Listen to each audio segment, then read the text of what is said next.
আমি যখন আসছিলাম ওনার মুখে আমি শুনছিলাম, উনি বলছিলেন যে আপনারা চরমোনায় যাবেন, উনি বলছিলেন, আমি শুনছিলাম। তো মাথায় রাখবেন, আমাদের দেশে অনেক ভণ্ড পীর যেমন আছে, হক্কানি পীরও কিন্তু আমাদের দেশে আছে।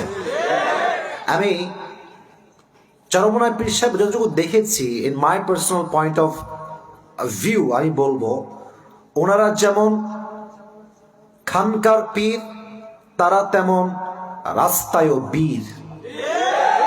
আপনি দেখবেন যখন কোন ইস্যু বাংলাদেশে আসে, যদি এটা ইসলাম বিরোধী হয়ে থাকে, চরমোনায় পীর সাহেব তাদের মুরিদদেরকে রাস্তায় নামবে, ঠিক কিনা বলে?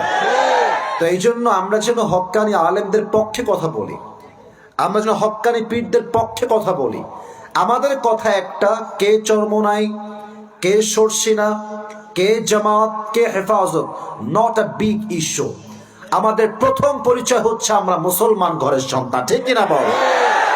আমাদের দেশে এই যে একটা কন্ট্রোভার্সি, এক হুজুর আর এক হুজুরকে দুই চোখে সহ্য করতে পারে না।